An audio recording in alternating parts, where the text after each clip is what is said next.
Hi, I'm Lauren. I'm your doctor today. We're going to test your cranial nerve 1 first, your olfactory nerve. I'm going to introduce the stimulus with your eyes closed. Go ahead and occlude one nostril for me. I want you to tell me what you smell. Coffee. Beautiful. Switch it around for me and close your other nostril and tell me what you smell. Coffee. Beautiful. Open up for me. So with that, we're just testing your sense of smell for cranial nerve 1. Did one appear to be stronger than the other? No. About the same? Yes. Okay. So she had a normal response for cranial nerve 1. Abnormal response would be if one was stronger than the other, or if she could not smell the coffee at all. Continue the cranial nerve testing. I'm going to test your second cranial nerve, your optic nerve. I'm going to have you, first going to test your visual acuity. So I'm going to have you read what you see out there one eye at a time. TVV ECL Okay, 20/20, good job. and TVV ECL. And both eyes together for me. TVV ECL. Okay, so she read the 20/20 line, ODO-SOU, that's a normal response. Abnormal would be if she could not read 20/20 or with her best corrected visual acuity. Okay, next we're going to do your computation visual fields. I'm going to have you hold this open like this for me. We're going to test your side vision, your peripheral vision.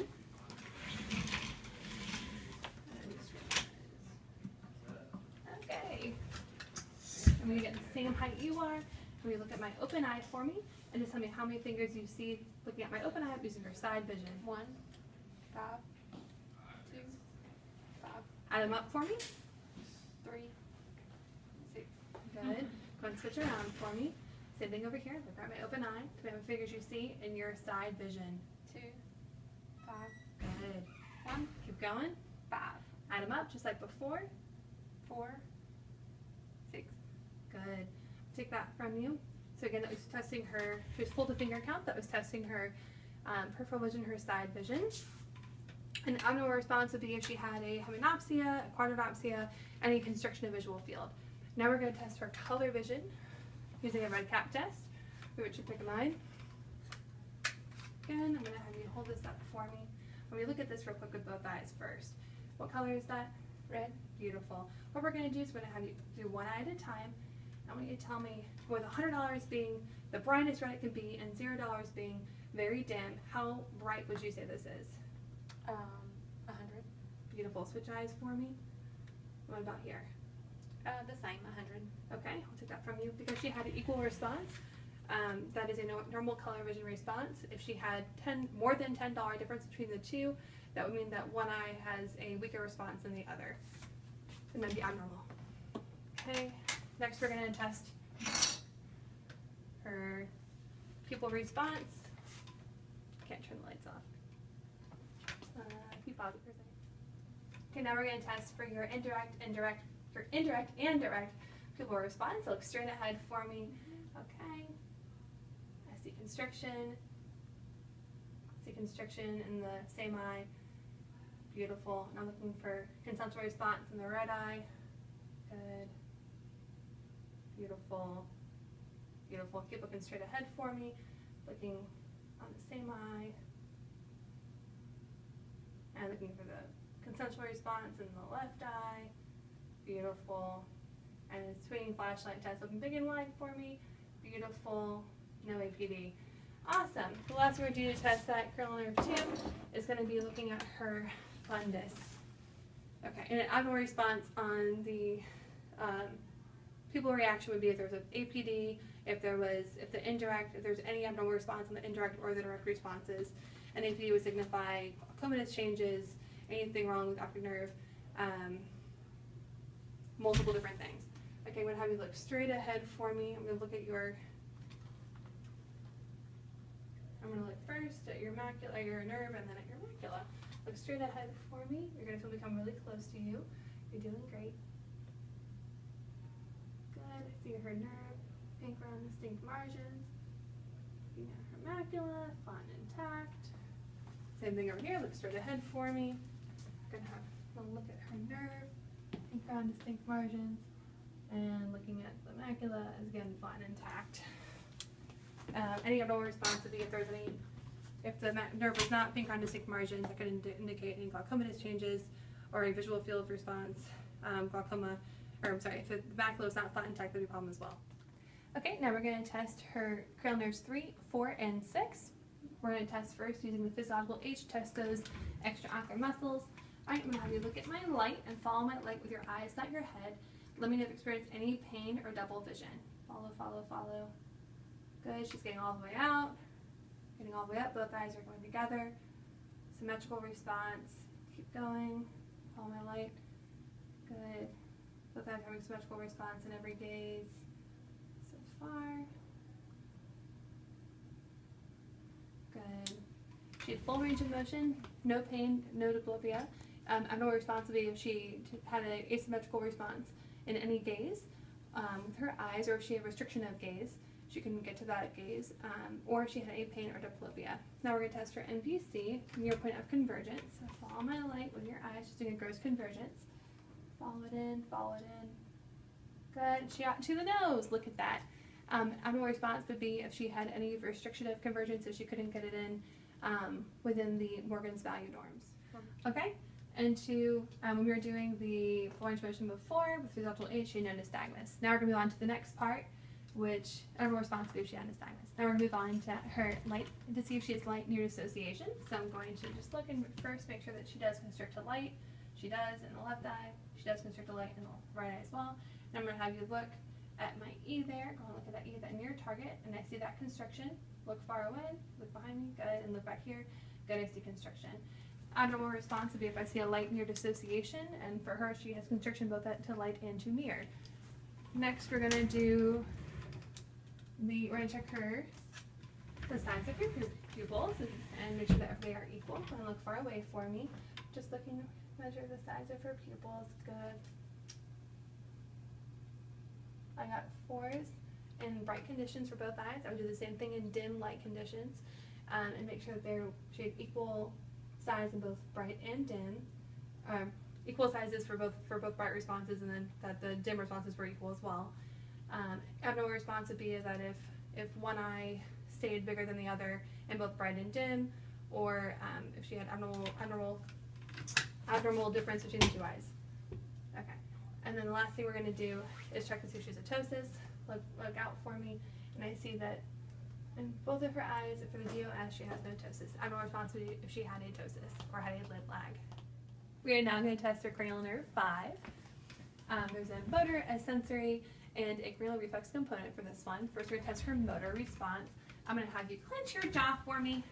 Good. I'm going to feel right behind right below your ears. Clench, clench, clench. And I feel that I'm feeling the contraction of the masseter and the temporalis muscles. I feel equal contraction in both, equal strength in both. Abnormal response would be, that is a normal response. Abnormal would be if one did not clench, both did not clench, or if she had an unequal contraction, unequal strength in those contractions. Next is going to be her sensory component. I'm going to have you close your eyes. I'm gently going to touch your forehead, then your cheeks, and your jaw.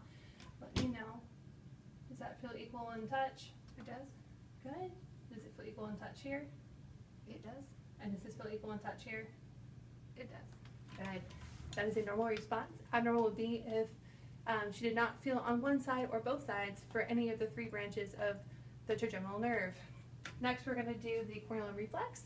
I'm going to use a cotton wisp test for this. I'm going to have you look straight ahead for me. Beautiful. I'm just going to gently touch the front surface of your eye with a cotton wisp. I want you to let me know when you first feel it, okay? Good. Shade of green. Something over here, and move your hair out of the way a little bit. And good. And she had a bilateral blink response, which is what we expect. That's a normal response.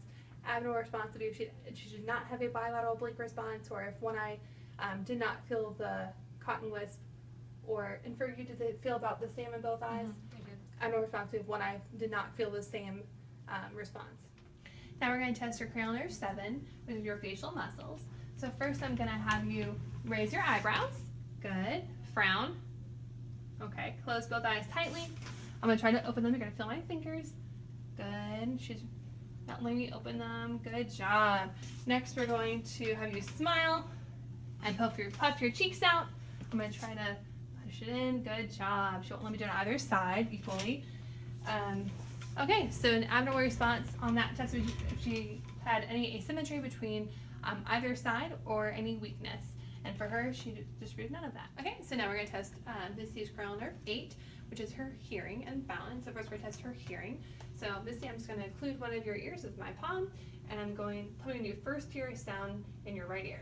I hear it. Beautiful. Same thing over here. We're going to include your right ear. So you first hear a sound in your left ear. I hear it.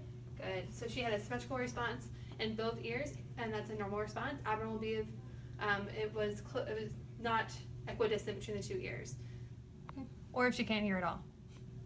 Okay, so now we're going to observe Misty's cranial nerves 9 and 10.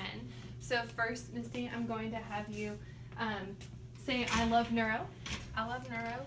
And then we're looking right there for any abnormalities in her voice, and she that would be a normal response, but she didn't have any, so she had a normal response. Next is going to be, Misty, we're going to ask if she has any difficulty swallowing. Do you have difficulty swallowing? No. No, and so that's a normal response. Abnormal would be if she ever has experienced any. Next, we're going to have her say, ah, ah. Can you hold out and say ah for me? Ah. Good. I'm looking to watch the uvula for the soft palate to raise symmetrically in both, and for the uvula to remain in midline, and it did. That's a normal response. If it didn't, that'd be abnormal. And then finally, going to see if she has a gag reflex. I would stick something down her throat to the uvula and see if she has a gag reflex. So we're just going to illustrate real quick. Oh, look, she gagged. That would be the gag reflex. And if she had normal response, that means she couldn't gag.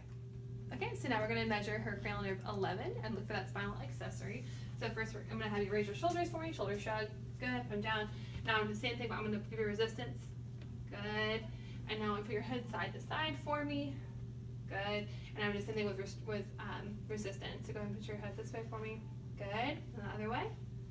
Good. And so in both, she illustrated an equal contraction in both.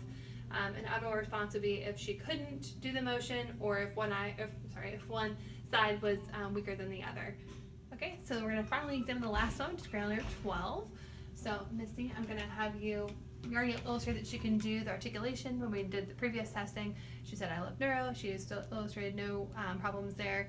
Abnormal response would be if she had any trouble with articulation, cranial nerve 12. And now we're going to move on to the next part of it. Misty, I'm going to have you open your mouth for me to look at your tongue as it lies on the floor of your mouth naturally. Good. I don't see any asymmetry or atrophy. Good. I'm going to have you stick your tongue out. Mouth open. Put your tongue in the middle. There you go.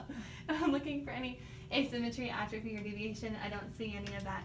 If I saw it deviate from one side to the other, that'd be an abnormal response, but she has a nice symmetrical and no deviated response, which is normal. And then finally, I'm going to have you put your tongue against the side of your cheek. And right, so I'm going to push up against it a little bit. Good. Looking at that strength of that muscle. And same thing over here. You can just hold it out for me. This is normal strength, and she had a low response on both sides, which is a normal response. Abnormal response would be if one side was weaker than the other, if she couldn't push it out.